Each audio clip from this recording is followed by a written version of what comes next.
Hi guys. So one common question that a lot of people ask me is something along the line of why are there so many young people in the diaspora supporting Bola Ahmed Tinubu, even though the underlying insinuation is that it's because we are not in the country and we are alienated from whatever is going on, if or whatever would go on or whatever would happen if power is handed over to another APC government. Because the word out there is that APC has brought a lot of suffering, a lot of pain, and all sorts of things to Nigerians, and so they feel that for us to be supporting another APC government means we definitely want, we definitely don't have the interest of the country at heart. So that's usually what they're trying to suggest when they ask you questions like that. But as far as I'm concerned, from my own point of view, my support is more of an individualistic thing than a party thing.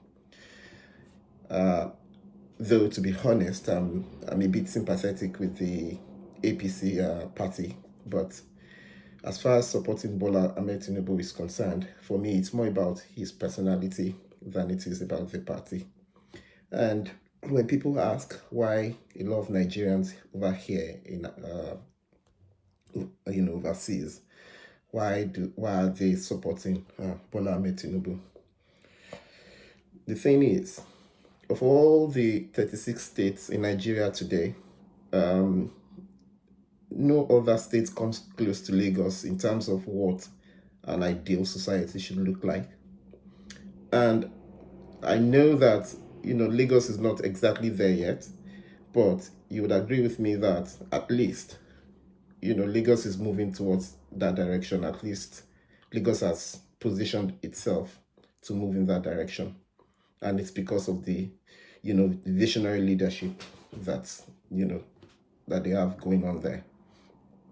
When you think about things that we see here, in the UK where I am, for example, and in different parts of the world, in other countries of the world, where to a large extent you can describe such societies as ideal, or such societies as as a working society or a working system. When you think about things like the infrastructural and urban renewal that's going on in Lagos, for example, I mean, you don't get to see that anywhere else in the country, do you? When you think about the technological advancement that's going on there, you think about the visionary leadership, you think about the quality of governance that's going on there, you think about the progressive continuity and succession that's going on there, from successive governments from 1999 till now. You think about regard for law and order.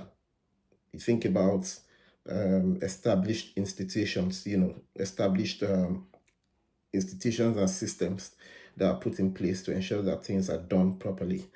No other state in Nigeria comes close to what Lagos is doing in terms of these areas. And we are here, we see how these things are done. And then when we look back at Nigeria, we see that Lagos appears to be a microcosm of what Nigeria should look like, ideally. And that's why, I mean, naturally, you would want to support somebody who has played a very key role in what Lagos is today. When Bola Tinubu was governor, Lagos was generating about 600 million naira monthly as internally generated revenue. But today, Lagos is generating 57 billion naira, thereabout, as IGR. When Bola Tinubu was leaving office, it had increased to about 5 billion monthly, and the template that he established when he was in office is what's still being used today. In fact, it has been copied by other states, and those states are doing well today, in terms of generating revenue. When you look at the likes of Kaduna State, for example, I find it funny when a lot of people tell you that the reason why Lagos is doing well today, or the reason why there's so much going on in Lagos and the economy is buoyant and all of that, is because Lagos is a former capital. That's a ridiculous thing to say, because Kaduna, for example, is not a former capital, and as far as I know, there are no seaports in Kaduna. They will tell you that it's because there are seaports in Lagos. All the ports are in Lagos and all of that. But Kaduna doesn't have seaports. Kaduna is not a former capital of Nigeria, but because the states have over time used the same templates that Bola Tinubu and his team put together in increasing the IGR of their states, and today they are doing fantastic. So look at the different innovation in governance that's being practiced in Lagos. You don't get to see that in any other state.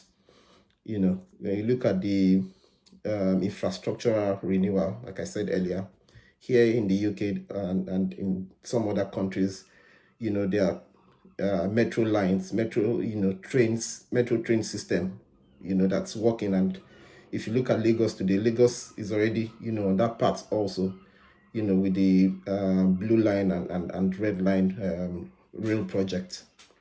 When you look at the BRT thing also that's happening in Lagos, these are things that we see over here, and we wish that they could happen back there in our country. And one state in Nigeria that's already close to that reality, or that's already close to that that level of development is Lagos.